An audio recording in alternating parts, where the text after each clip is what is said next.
Salam sejahtera bagi kita sekalian.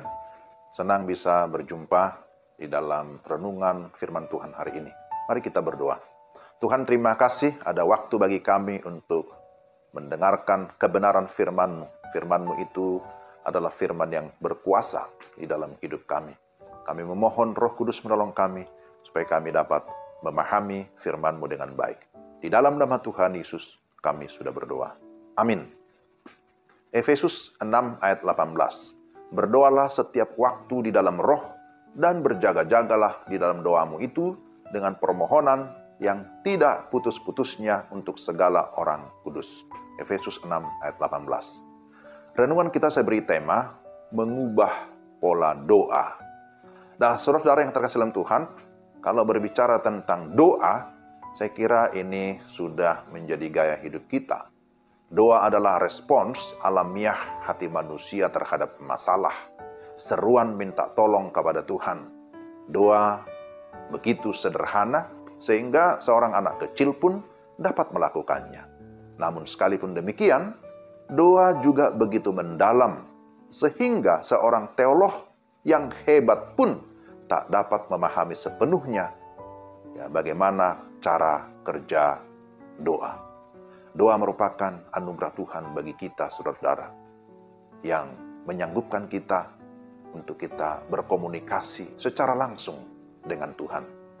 Sekalipun doa bukan merupakan suatu rumusan yang kaku, tetapi secara umum kita dapat memahami jenis atau aspek-aspek doa.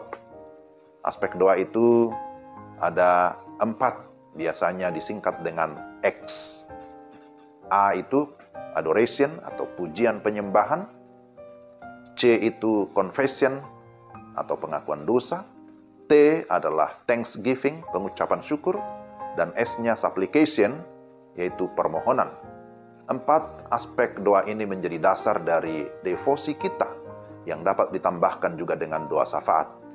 Kita bisa berdoa sendiri atau doa bersama dengan orang lain.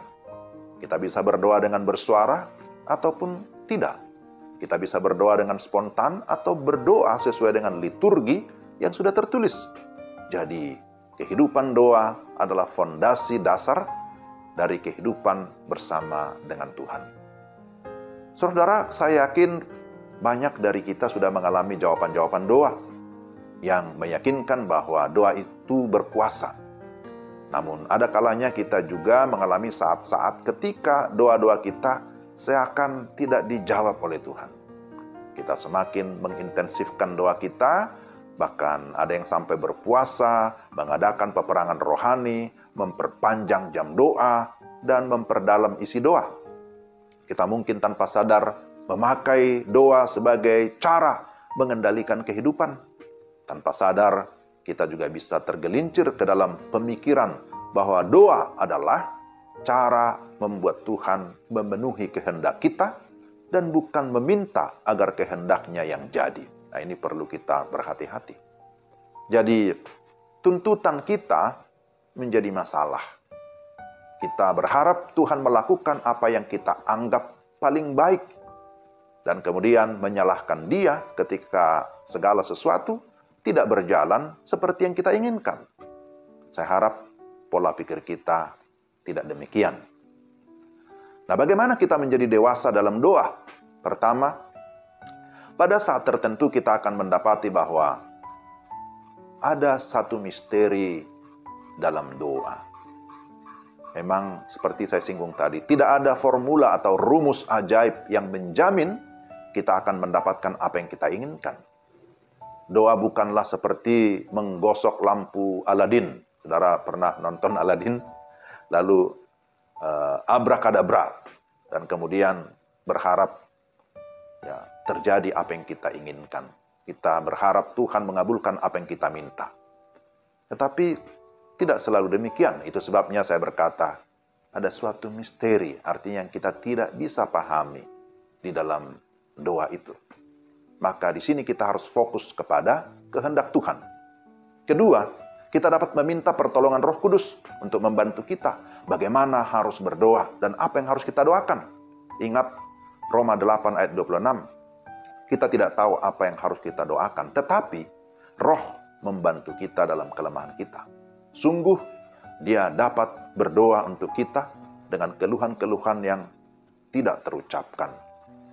Ini bisa mengantar kita ke doa yang hening, silent prayer, berada di hadapan Tuhan dalam keheningan. Dan yang ketiga, kita harus menyadari bahwa kita tidak bisa bertindak sebagai penasihat Tuhan dalam segala hal yang berkaitan dengan dunia ini. Tetapi kita harus berdoa dengan penyerahan atau dengan kepercayaan penuh. Kita perlu berdoa dengan kepercayaan penuh, trusting prayer.